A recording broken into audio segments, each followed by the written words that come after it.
Hello learners, I Dr. Ritu Gupta am today again welcoming you to the world of economics. Today we are going to understand the Indian economy, what it was just before independence and how over the years it has grown. So let us now get started with an overview of Indian economy. What you will learn today is the characteristics or features of the Indian economy, problems faced by the Indian economy, the role of agriculture in India, and growth of industry in India. So let us go through them one by one, beginning with characteristics or features of the Indian economy. Every economy in the world has its own characteristics or features by which it is known or identified. Economies are compared with each other on the basis of these features. These features, as we will go by, are many as identified for India.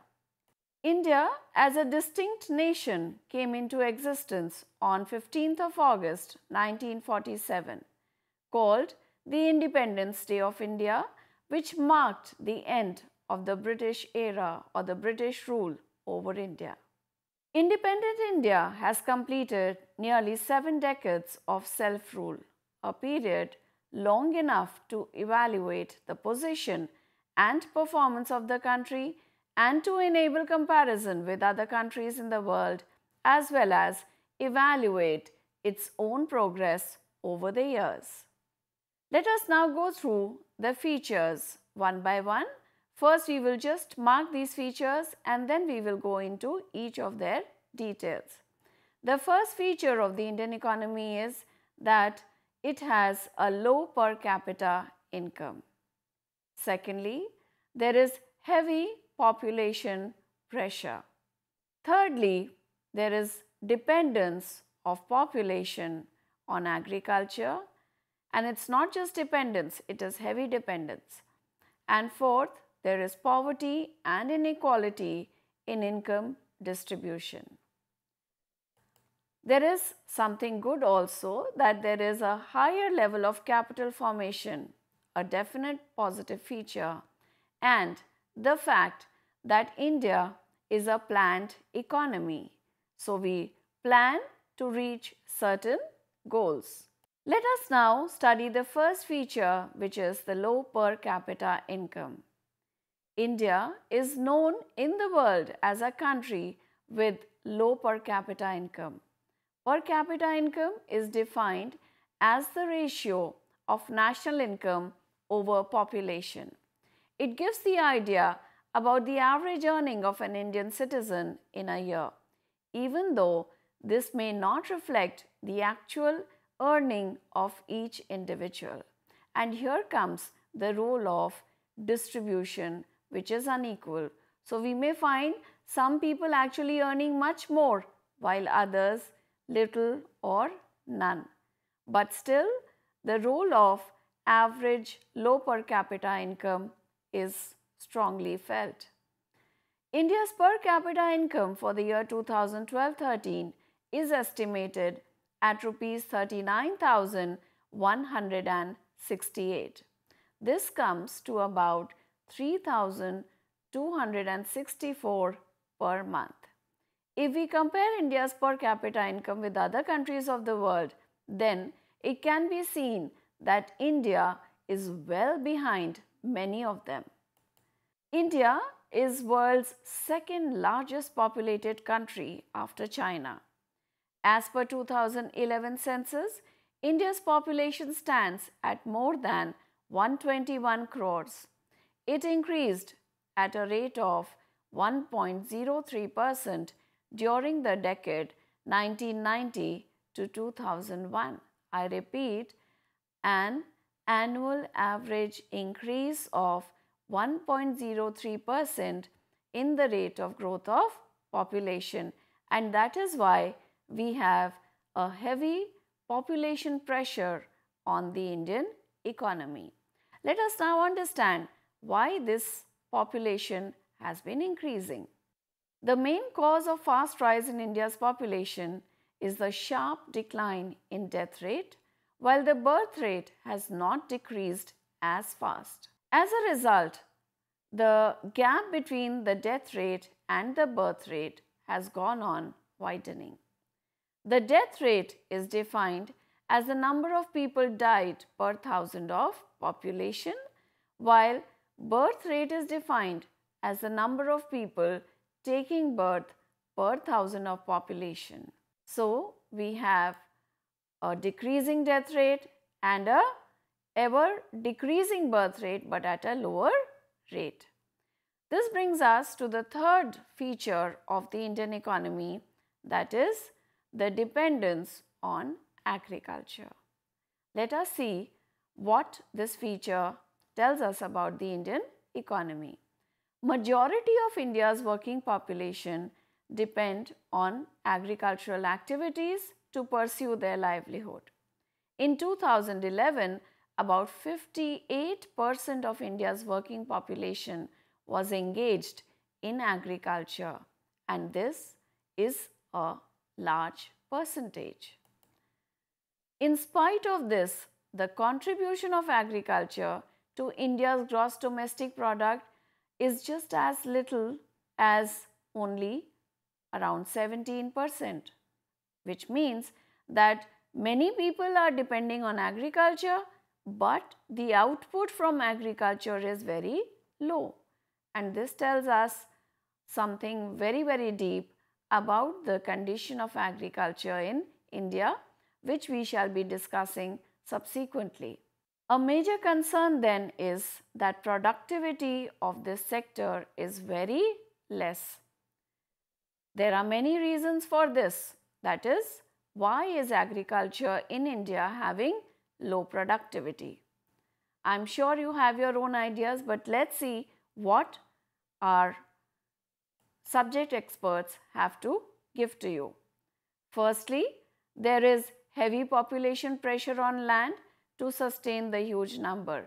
Hence, the per capita availability of land area is very low and not viable for extracting higher output. This causes low productivity of agriculture.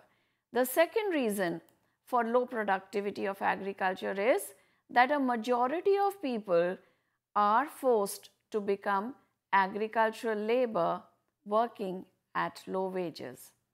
This is because per capita land availability is less, so many people are forced to fall back on agriculture land as their means of output, and this again leads to overcrowding in agriculture. The next reason is that Indian agriculture suffers from lack of better technology and irrigation facilities. Technology would lead to increase in output and irrigation facilities would lead to less dependence on monsoons. So, with both these lacking, naturally there would be low productivity of agriculture. There is yet another reason for this low productivity, and that is that people who are not educated or not trained properly are engaged in agriculture. So, this also leads to low productivity in this sector. To sum this up, let us say that there is low productivity of agriculture due to per capita land availability being low. There is lack of better technology and irrigation facilities, and uneducated or untrained people are engaged in agriculture. Having established this, let us now also understand one more thing about agriculture, and that is the role of agriculture in India. Agriculture is one of the most important sectors of the Indian economy. This can be established with the following pointers: that it is the supplier of food and raw materials in the country. All the food that we eat and all the raw materials such as cotton, jute and other mining activity output are supplied by agricultural sector. At the time of independence, more than 70% of India's population depended on agriculture to earn their livelihood. However, the share of agriculture in the national product or income was high, but not as high enough as the 70% engaged. It was as high as 56.6% in 1950-51. However, with development of industries and service sector during the plan periods, the percentage of population depending on agriculture as well as the share of agriculture in the national product has come down. So, we find that over the years, the number of people depending on agriculture though have increased, but the percentage of population depending on agriculture has fallen, and so has the share of agriculture in the national product. In 1960, the percentage of labor force engaged in agricultural activities was 74, which gradually came down over the years to 51% in 2012.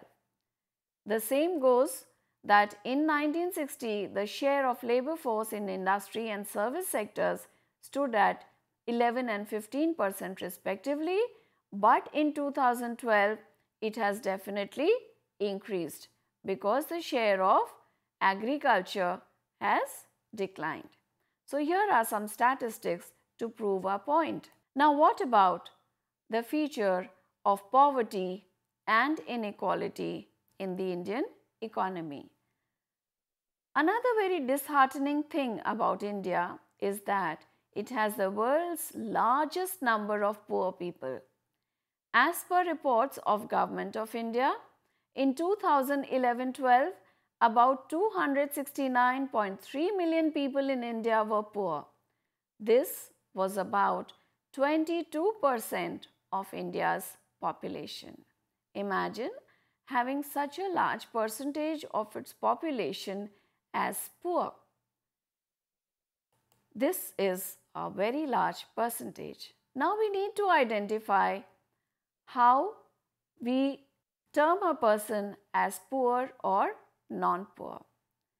A person is termed poor if he or she is not able to consume the required amount of food to get a minimum calorie value of 2,400 in rural areas and 2,100 in urban areas.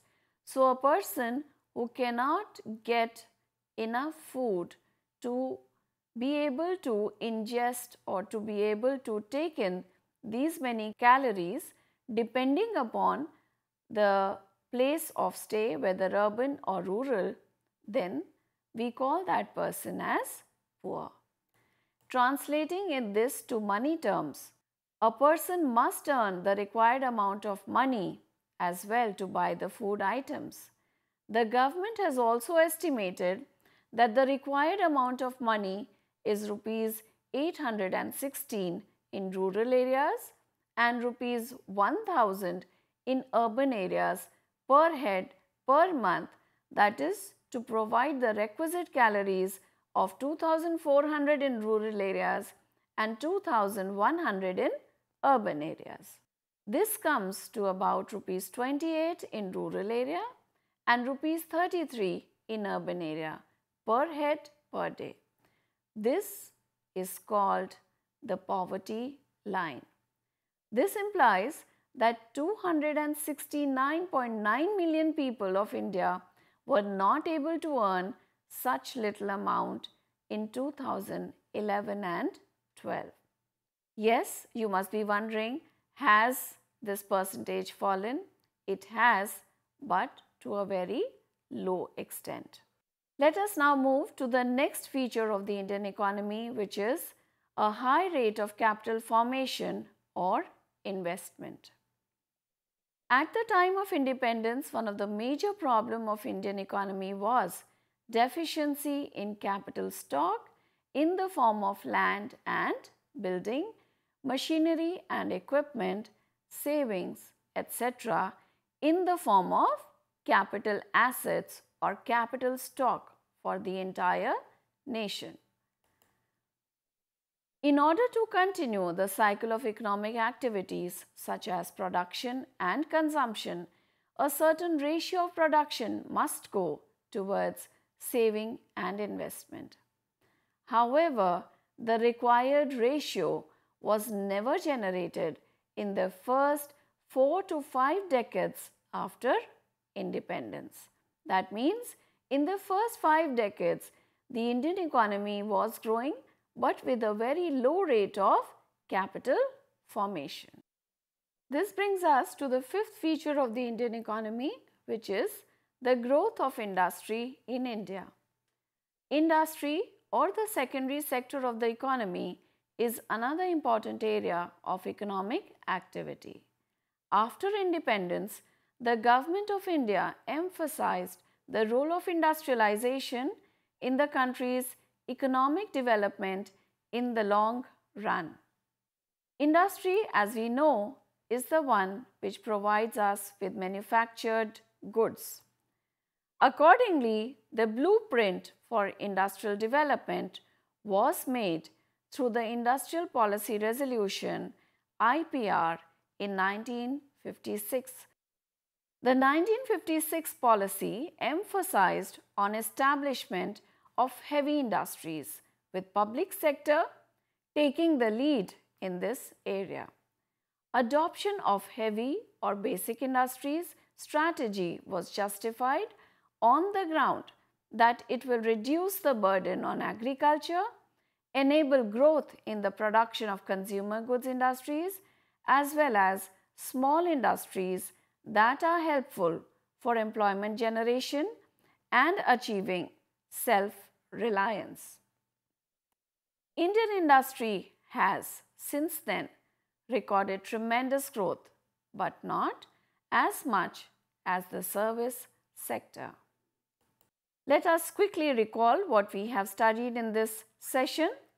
We first studied the characteristics or features of the Indian economy, the problems faced by the Indian economy, the role of agriculture in India, and growth of industry in India. I hope with this your understanding of the Indian economy has become deeper and better. Thank you very much. I, Dr. Ritu Gupta, will be glad to be back with you very soon with other topics in economics. Thank you and all the best.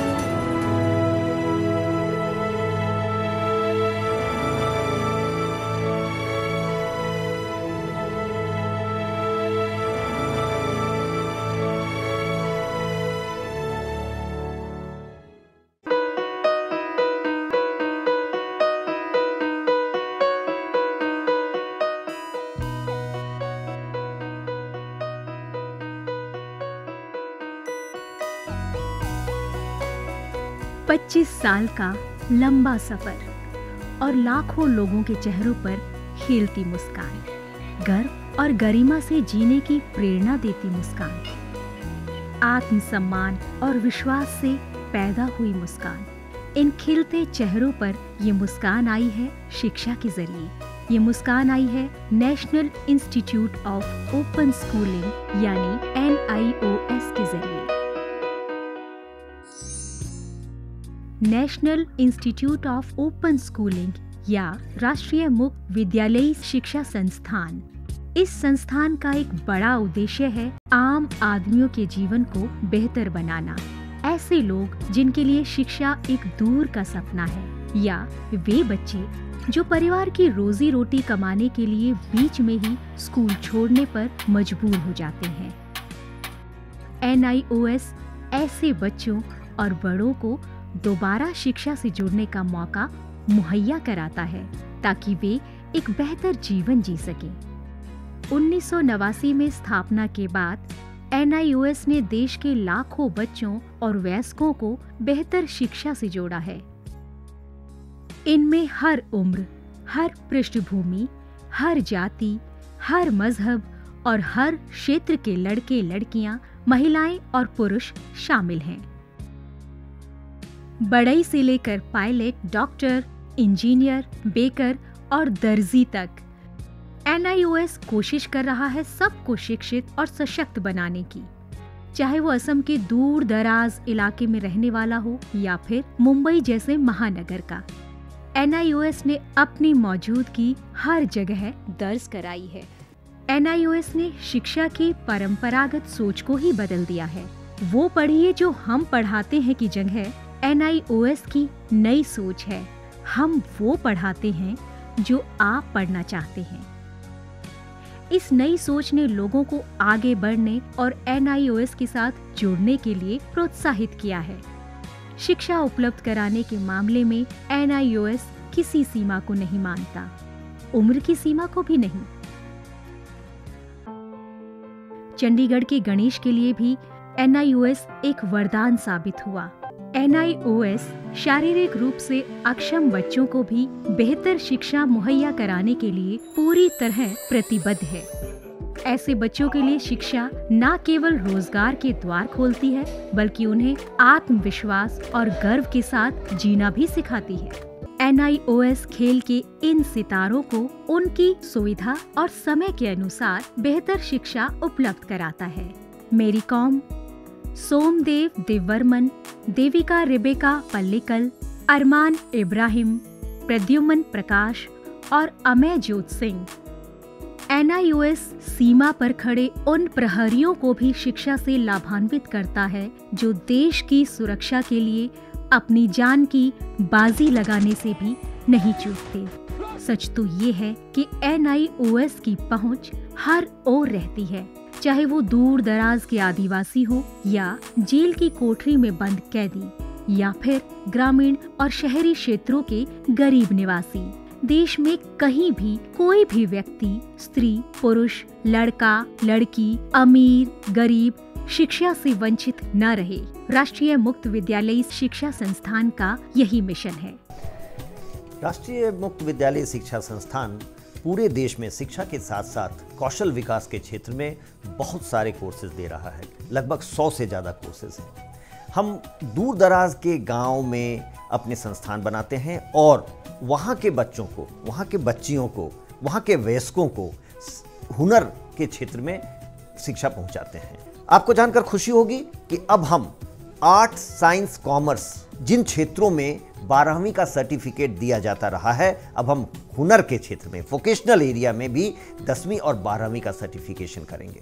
तो वो बच्चे जो कृषि से जुड़े हुए हैं, carpentry से जुड़े हुए हैं या दूसरे क्षेत्रों से जुड़े हुए हैं, वो अपने ही क्षेत्र में काम करेंगे, सीखेंगे, हुनर पैदा करेंगे अपने में और सर्टिफाइड भी होंगे कि वो सर्टिफाइड कृषक हैं, खेतिहर हैं। तो आज तक जो हमारे देश में ये सोच रही है कि आप 12वीं पास तभी कहे जाएंगे जब भूगोल, अर्थशास्त्र, भौतिकी ये पढ़ेंगे, अब ये समय बदल गया है। ITI में जितने बच्चे पढ़ते हैं, लगभग 18 लाख बच्चे हर साल दाखिला लेते हैं। अब हम उनको सर्टिफिकेशन करेंगे। NIOS अपने छात्रों को माध्यमिक स्तर पर 26 और उच्च माध्यमिक स्तर पर 19 विषयों का विकल्प देता है। पढ़ाई किस माध्यम से करनी है, इसमें भी आपको लचीलापन मिलेगा। माध्यमिक स्तर पर ही 7 भाषाओं के अलग अलग माध्यमों का विकल्प मौजूद है। शैक्षणिक कार्यक्रमों के अलावा 86 वोकेशनल शिक्षा कार्यक्रम भी उपलब्ध हैं, जो छात्रों को कामकाजी दुनिया के लिए तैयार करते हैं। वोकेशनल प्रशिक्षण को अधिक सुदृढ़ बनाने के लिए NIOS ने ITDC, Cisco, Indian medical association जैसे कई सरकारी और गैर सरकारी संस्थानों के साथ भागीदारी स्थापित की है। आज लाखों छात्रों के लिए अपनी पसंद का स्कूल है राष्ट्रीय मुक्त विद्यालयी शिक्षा संस्थान यानी national institute of open schooling NIOS ने एक लंबा सफर तय किया है, लेकिन मंजिल अभी दूर है। निरंतर विकास और नवीनीकरण के लिए NIOS सदैव प्रतिबद्ध है। शिक्षा का उद्देश्य महज रोजगार जुटाना ही नहीं है, बल्कि स्वयं को सशक्त बनाना भी है।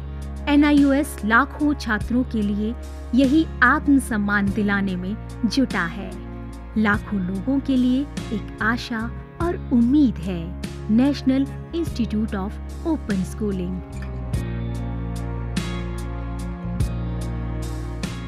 शिक्षा सबके लिए, कहीं भी, कभी भी।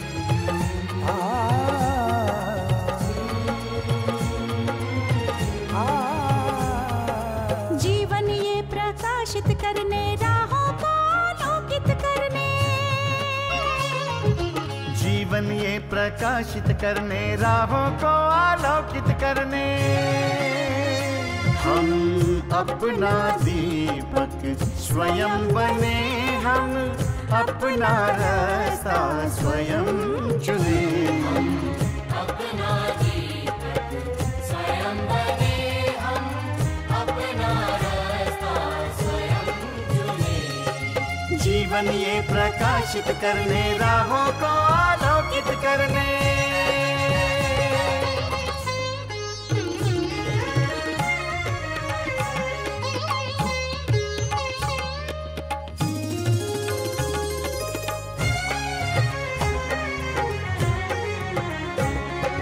धन साधन समय की सीमा से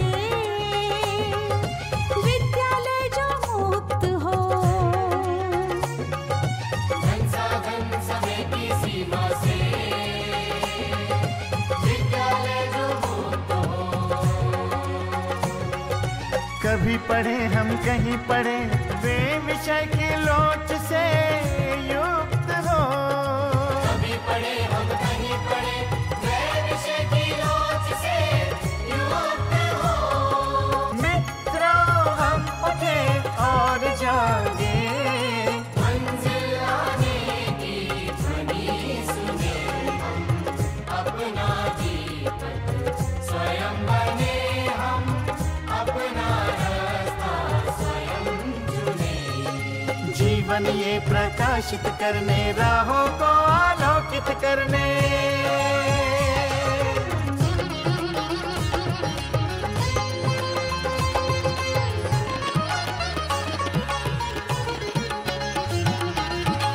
राष्ट्रीय मुक्त विद्यालय का है द्वार खुला सबकी खातिर। शिक्षा परीक्षा का अवसर एक बार ही क्यों मिलता फिर। शिक्षा और परीक्षा का अवसर एक बार ही क्यों मिलता